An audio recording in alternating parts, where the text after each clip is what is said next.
கத்திரிக்காய் மசியல் வெந்துருச்சான்னு பார்க்கலாங்க.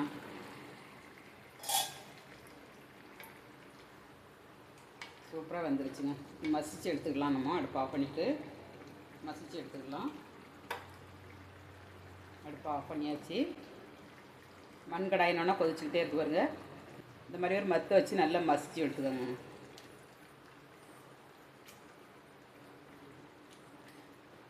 சூட்டோடு நம்ம மசித்தோம்னா நல்லா மசிஞ்சிரும்.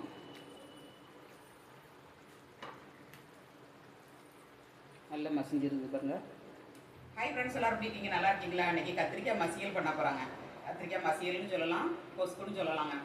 டேஸ்ட் ரொம்ப நல்லாயிருக்கும். இந்த மாதிரி ஒரு முறை ட்ரை பண்ணி பாருங்கள். இட்லிக்கு, தோசைக்கு, சாதத்தோட சாப்பிட்றதுக்கு, சப்பாத்திக்கு எல்லாத்துக்கும் அட்டகாசமாக இருக்குமா டேஸ்ட்டு.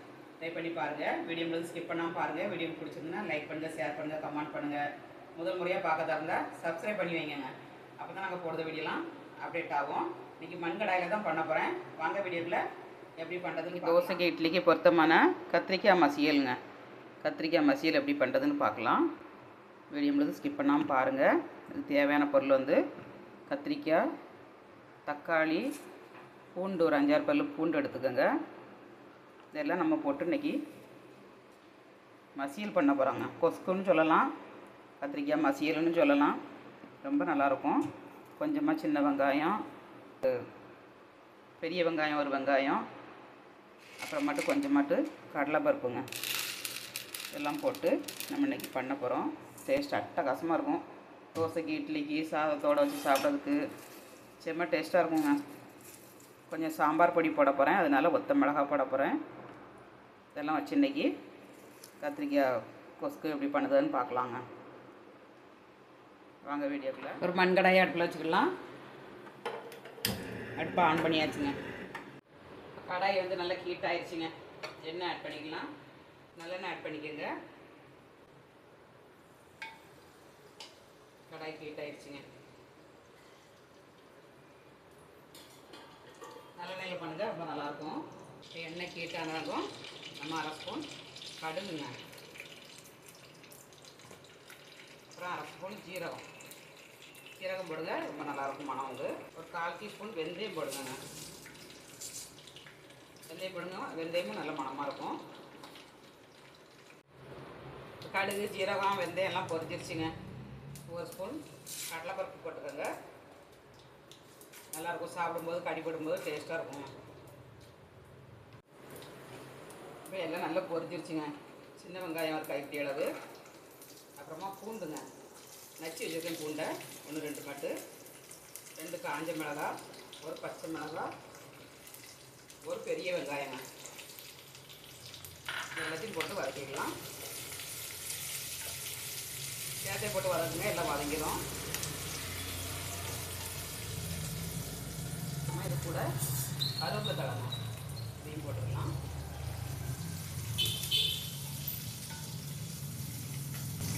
எப்பவுமே மனம் வந்துட்டுங்க. கத்திரிக்காய் மசியலுக்குலாம் வாசனை வந்துட்டு டேஸ்ட்டும் ரொம்ப நல்லாயிருக்கும். ட்ரை பண்ணி பாருங்கள். இப்போ எல்லாம் ஓரளவுக்கு கொஞ்சம் வதங்கிருச்சு. இன்னும் கொஞ்சம் வதங்கட்டும்.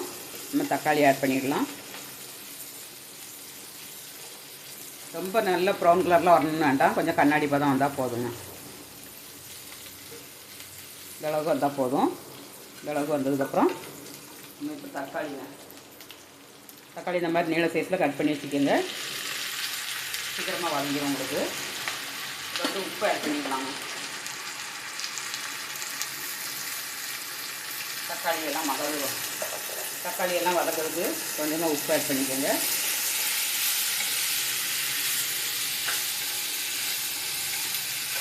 இது கூட நீங்கள் வரமிளகா தூள், அப்புறமா வரமல்லி தூள் எல்லாம் ஆட் பண்ணிடலாம். குழம்பு மிளகாத்தூள் ஆட் பண்ணலாம். நான் இன்றைக்கி சாம்பார் பொடி போட்டு பண்ண போகிறேங்க. நல்லாயிருக்கும் சாம்பார் பொடி போட்டு பண்ணிங்கன்னா. கொஞ்சம் நல்லா வதங்கட்டும்.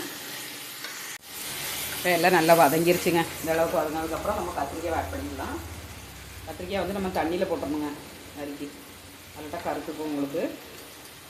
கத்திரிக்காய் எந்த கத்திரிக்காய்னாலும் போட்டுக்கலாங்க. பச்சை கத்திரிக்காய், வெள்ளை கத்திரிக்காய், பர்பிள் கலரு எதுனாலும் போட்டுக்கலாம். எல்லாமே நல்லாயிருக்கும். கொஞ்சம் வதங்கட்டும். தக்காளி நிறைய போட்டுக்கனால புளி தேவையில்லை. தக்காளி கம்மியாக போட்டிருந்தேன்னா கொஞ்சமாக புளி கரைச்சிக்கோங்க.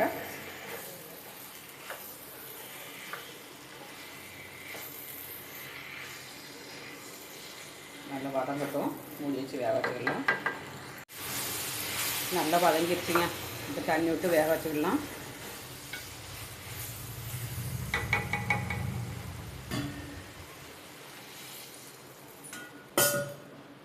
இந்த அளவுக்கு கத்திரிக்காய் முங்குற அளவுக்கு தண்ணி விட்டு வேக வச்சுக்கணுங்க. இப்போ மூடி வச்சுக்கலாம். இப்போ மூடி வச்சுக்கலாங்க. கத்திரிக்காவை நல்லா வேகட்டும். கத்திரிக்காய் மசியல் வெந்துருச்சான்னு பார்க்கலாங்க.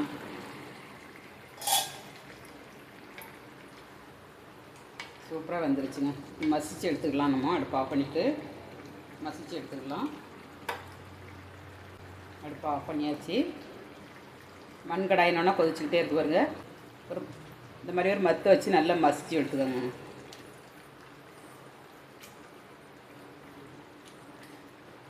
சூட்டோடு நம்ம மசித்தோம்னா நல்லா மசிஞ்சிரும்.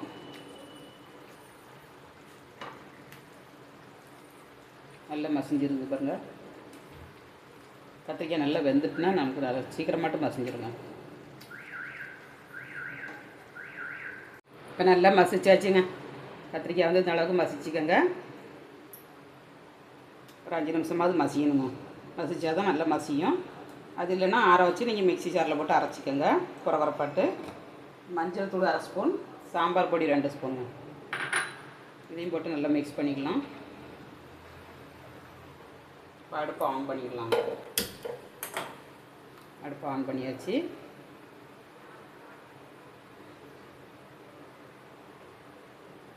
இப்போ கத்திரிக்காய் மசியல் ரெடி ஆயிடுச்சுங்க.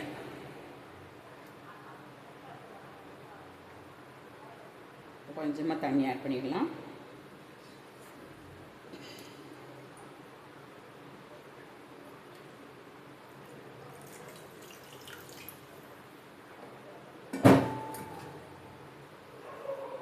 அப்படியே கிண்டி கொடுத்துக்கலாம்.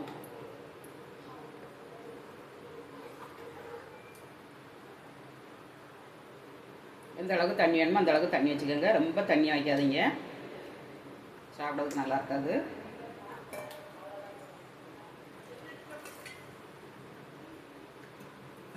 கொதிச்சு வரும்போது கரெக்டாக இருக்கணும். இந்த மாதிரி இருக்கணும். எடுத்தால் தான் கொசுக்கு வந்து சாப்பிட்றதுக்கு நல்லாயிருக்கும். எவ்வளோ எம்மியாக இருக்குது பாருங்கள். வர மிளகாலாம் அப்படியே கிடக்கு பாருங்கள்.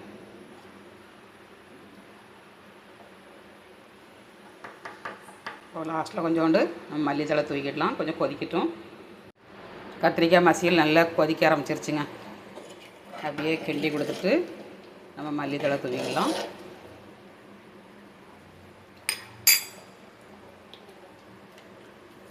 மல்லித்தழை தாராளமாக போடுங்க. டேஸ்ட் ரொம்ப நல்லாயிருக்கும்.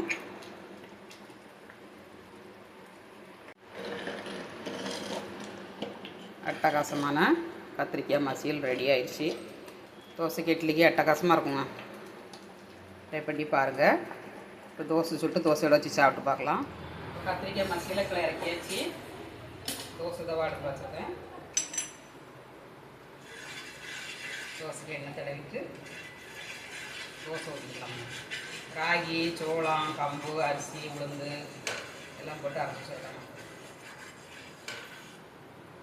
தோசை ஊற்றலாம்.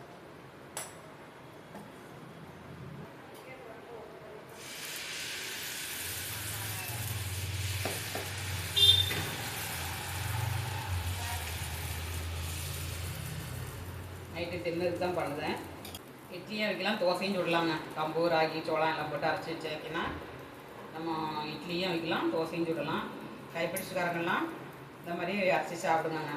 அரிசி ரொம்ப போடாமல் சோளம், உளுந்து எல்லாமே சரிசமமாக போடுங்க. அரிசி மட்டும் கொஞ்சம் கம்மியாக போடுங்க. சூப்பராக கிடைக்கும் உங்களுக்கு. டேஸ்ட்டும் ரொம்ப நல்லாயிருக்குங்க. அதனாலலாம் இந்த மாதிரி சாப்பாடு சாப்பிட்டு தாங்க ரொம்ப ஹெல்த்தியாக இருந்திருக்காங்க. நம்ம தான் எதுவுமே வாங்கி சாப்பிட மாட்டோம். சோம்பேறிப்பட்டு. தோசை வந்துருச்சு, திருப்பி போட்டுக்கலாம். நம்ம நார்மல் தோசையோட தோசை சாப்பிட்றதுக்கும் நல்லாயிருக்கும். நல்லா சூப்பராகவும் வருங்க. பஞ்சு மாதிரி அருமையான சுவையில் தோசை ரெடி.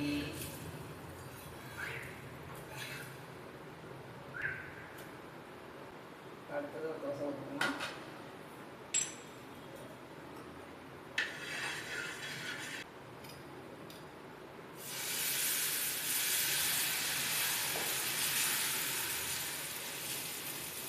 ஆரோக்கியமான தோசை, ஆரோக்கியமான சட்னிங்க. கத்திரிக்காய் மசியலை ஊற்றி சாப்பிட்டு பார்க்கலாம். தோசைக்கு கத்திரிக்காய் மசியல் ஊற்றிக்கலாங்க.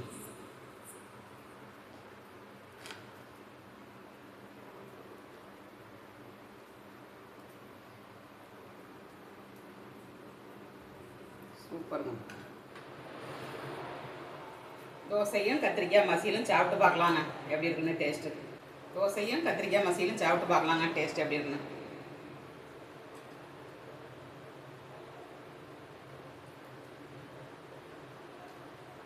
சூப்பராக இருக்குங்க.